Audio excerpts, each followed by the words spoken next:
In this video, we are going to learn how to enhance our English by reading stories.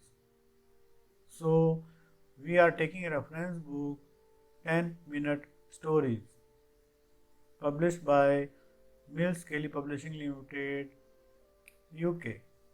Hi guys, welcome to VKN English classes. So, let us get started.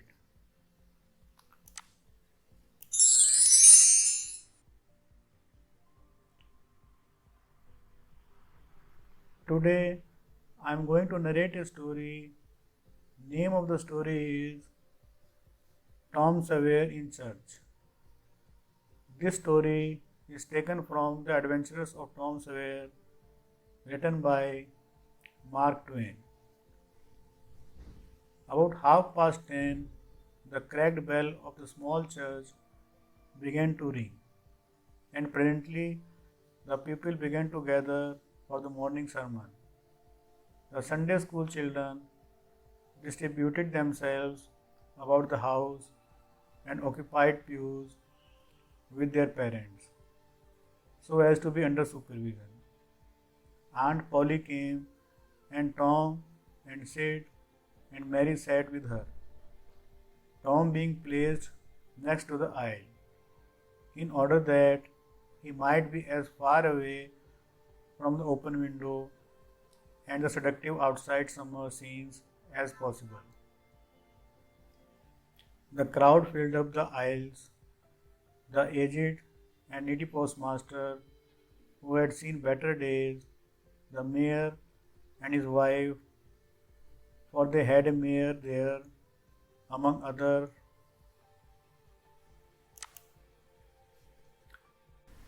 unnecessaries, the justice of the peace, the widow Douglas, fair, smart, and 40, a generous, good-hearted soul and well-to-do.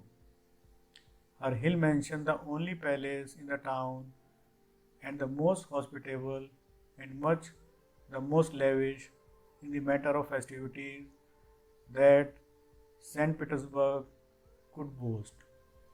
The bent and venerable Major and Mrs. Ward, Lawyer Iverson, the new notable from a distance, next the belle of the village, followed by a troop of lawn-clad and ribbon-decked young heartbreakers.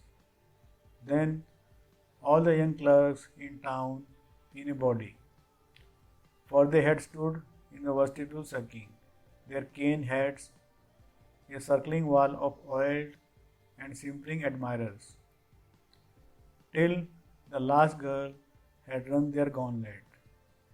And last of all came the model boy, William Mufferson, taking as heedful care of his mother as if she were cut glass. He always brought his mother to church and was the pride of all the matrons. The boys all hated him. He was so good, and besides, he had been thrown up to them so much. His white handkerchief was hanging out of his pocket behind, as usual on Sundays, accidentally. Tom had no handkerchief, and he looked upon boys who had as snobs. The congregation being fully assembled, the bell rang once more to warn laggards and stragglers, and then a solemn hush fell upon the church, which was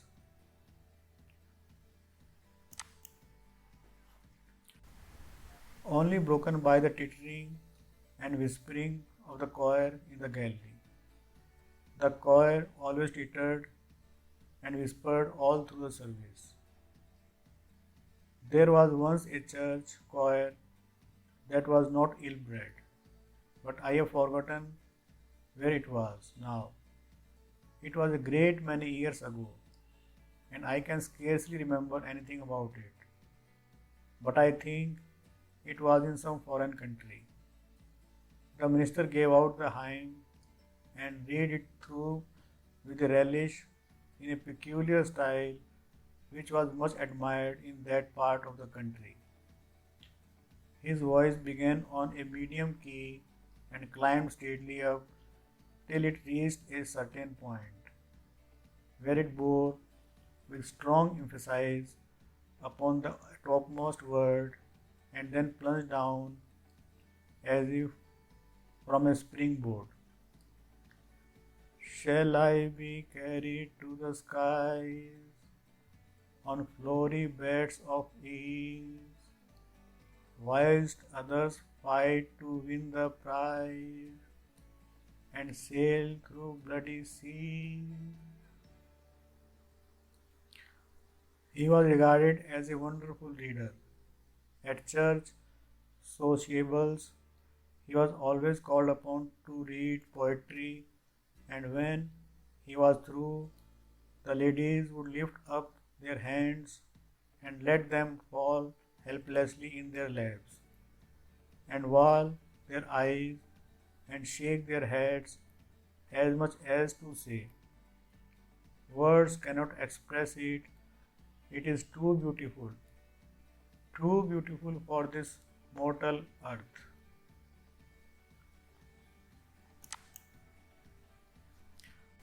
After the hymn had been sung, the Rev. Mr. Sprague turned himself into a bulletin board and read off notices of meetings and societies and things till it seemed that the list would stretch out to the crack of doom. A queer custom which is still kept up in America, even in cities, away here in this age of abundant newspapers. Often, the less there is to justify a traditional custom, the harder it is to get rid of it. And now the minister prayed. A good, generous prayer it was, and went into details.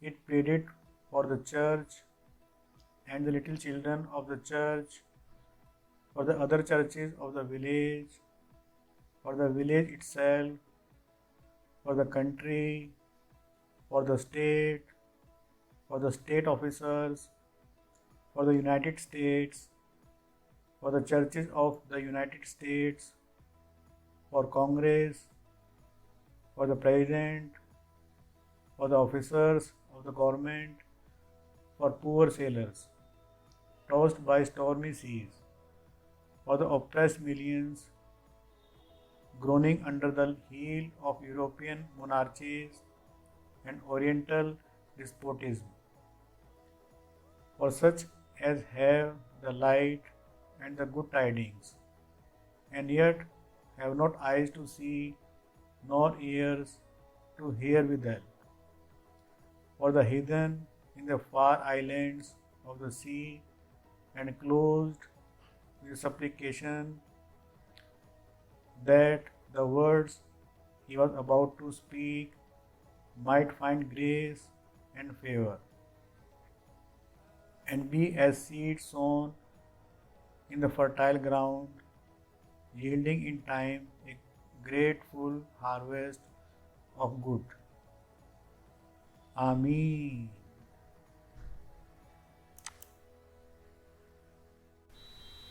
There was a rustling of dresses, and the standing congregation sat down.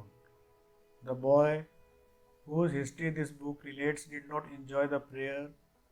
He only endured it, if he even did that much. He was restive all through it. He kept tally of the details of the prayer unconsciously, for he was not listening, but he knew the ground of old and the clergyman's regular route over it. And when a little trifle of new matter was interlarded, his ear detected it, and his whole nature resented it. He considered additions unfair and scoundrelly, In the midst of the prayer, a fly had lit on the back of the pew in front of him and tortured his spirit by calmly rubbing its hands together, embracing its head with its arms, and polishing it so vigorously that it seemed to almost part company with the body, and the slender thread of a neck was exposed to view. Scraping its wings with its hind legs and smoothing them to its body as if they had been coat tails, going through its whole toilet as tranquilly as if it knew it was perfectly safe, as indeed it was, for as sorely as Tom's hands each to grab for it, they did not dare. He believed his soul would be instantly destroyed if he did such a thing while the prayer was going on. But with the closing sentence, his hand began to curve and steal forward, and the instant the Amin was out, the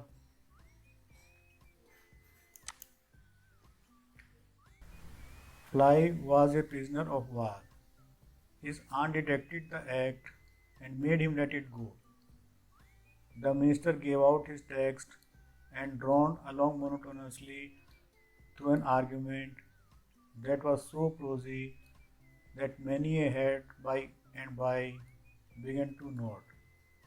And yet it was an argument that dealt in limitless fire and brimstone and thinned the predestined elect down a company so small as to be hardly worth the saving. Tom counted the pages of the sermon after church. He always knew how many pages there had been, but he seldom knew anything else about the discourse. However, this time he was really interested for a little while. The minister made a grand and moving picture of the assembling together of the world's host at the millennium when the lion and the lamb should lie down together and a little child should lead them. But the pathos, the lesson, the moral of the great spectacle were lost upon the boy. He only thought of the conspicuousness of the principal character before onlooking nations. His face lit with the thought, and he said to himself that he wished he could be that child if it was a tame lion. Now he lapsed into a suffering again. As the dry argument was resumed, presently he bethought him of a treasure he had and got it out. It was a large black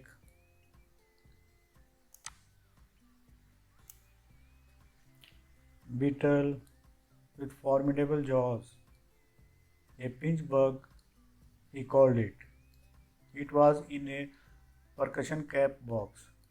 The first thing the beetle did was to take him by the finger. A natural fillip followed. The beetle went floundering into the aisle and lit on its back, and the hurt finger went into the boy's mouth. The beetle lay there working its helpless legs, unable to turn over. Tom eyed it and longed for it, but it was safe out of his reach. Other people, uninterested in the sermon, found relief in the beetle, and they eyed it too.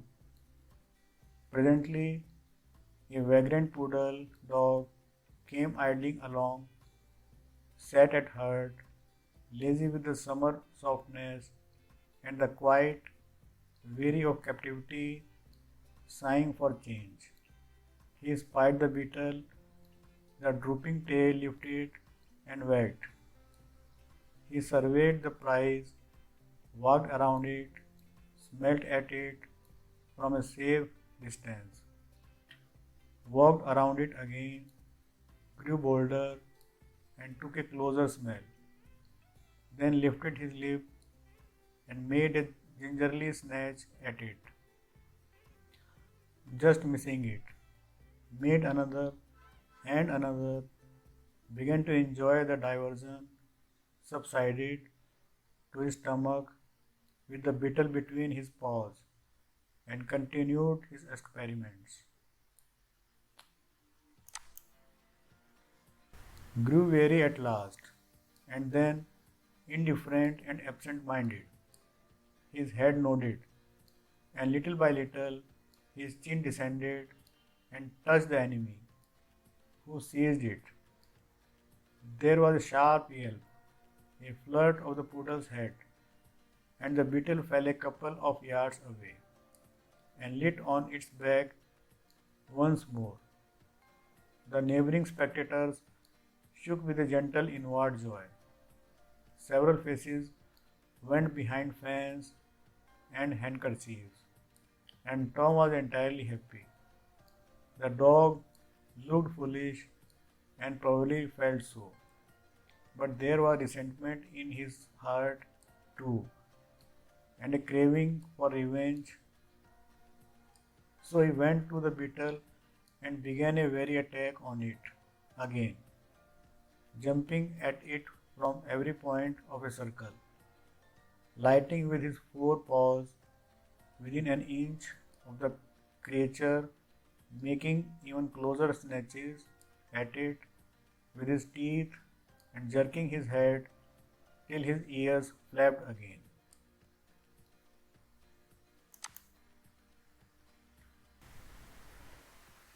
But he grew tired once more after a while, tried to amuse himself with a fly but found no relief, followed an ant around with his nose close to the floor, and quickly wearied of that, yawned, sighed, forgot the beetle entirely, and sat down on it.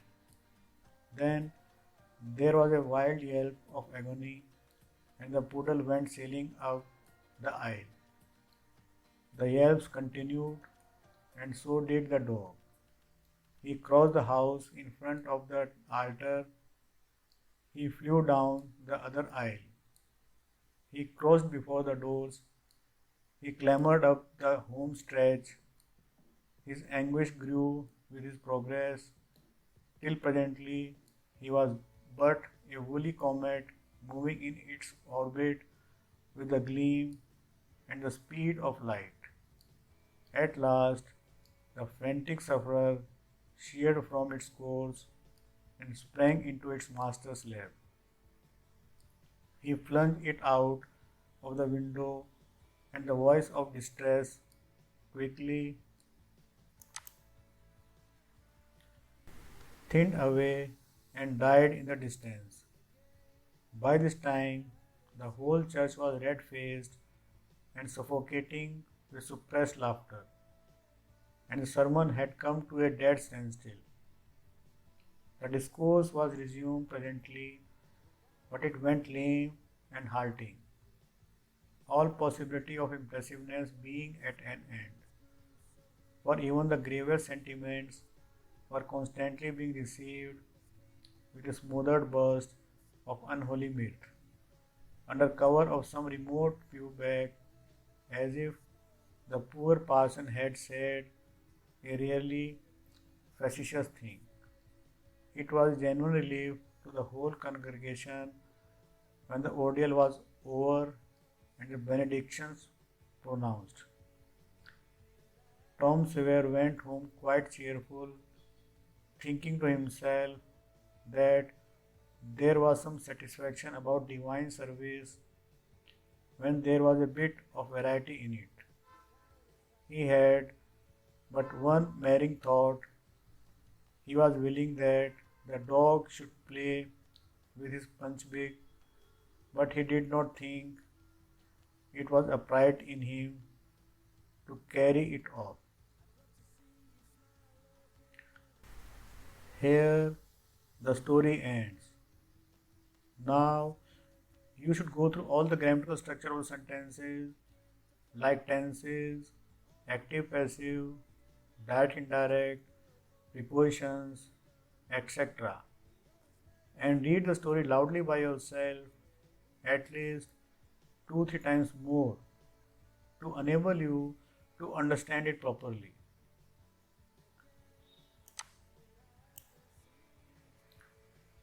Thanks for watching this video. Please subscribe, like and share this channel. I'll see you in my next video. Till then, bye bye. Happy learning.